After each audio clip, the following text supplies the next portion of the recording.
Welcome to Mental Models Daily, where we explore one mental model each day to help you elevate your daily decision-making. Today, we're delving into a crucial concept in statistics that helps us navigate uncertainty: the confidence interval. A confidence interval is a range of values that's likely to contain the true value of an unknown population parameter. It's like casting a net into the sea of uncertainty, giving us a range where we're reasonably sure we've caught our fish. Instead of pinpointing an exact number, we're defining a range where we're confident the actual value lies. The concept of confidence intervals was introduced by Jerzy Neyman in 1937, but its roots trace back to earlier work by statisticians like Ronald Fisher. It's a fundamental tool in inferential statistics, helping us bridge the gap between what we can observe in a sample and what might be true for an entire population.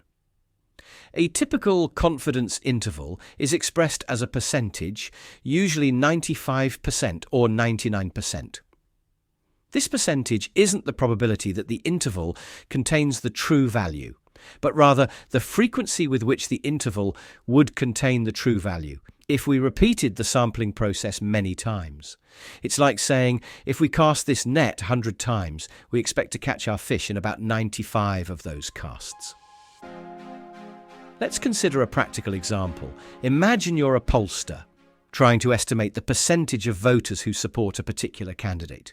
You survey a random sample of 1,000 voters and find that 50% support the candidate.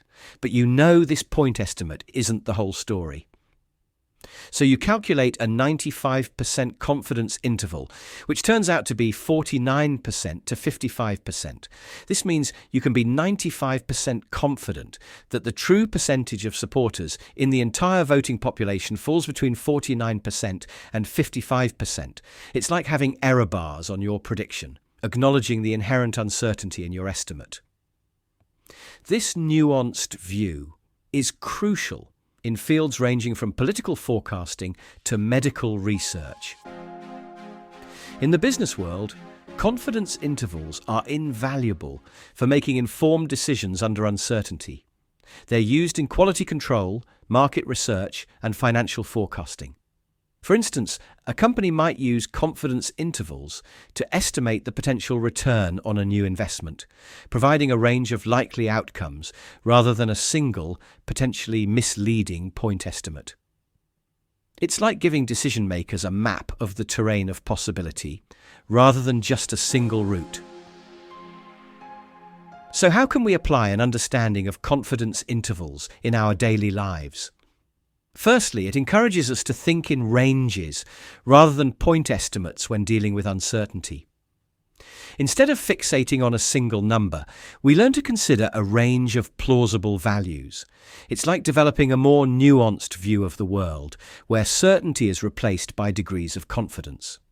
Secondly, understanding confidence intervals can make us more critical consumers of statistics and research.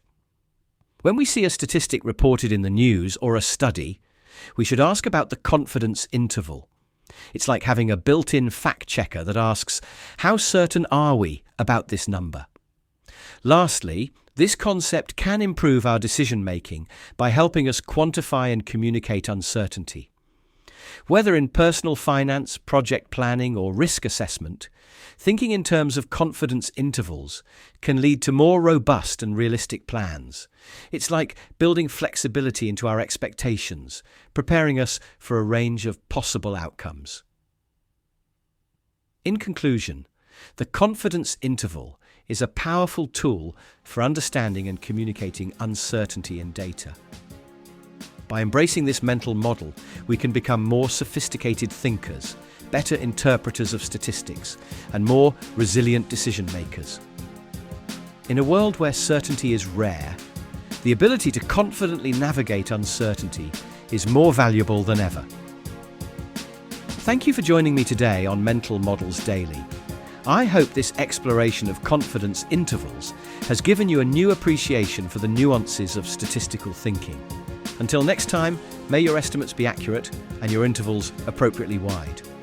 For more mental models, please visit mentalmodelsdaily.com or find us on X or Instagram. Our podcast music was provided by the Podcast Host.com and Alitu, the podcast maker. Find your own free podcast music over at thepodcasthost.com. Free music.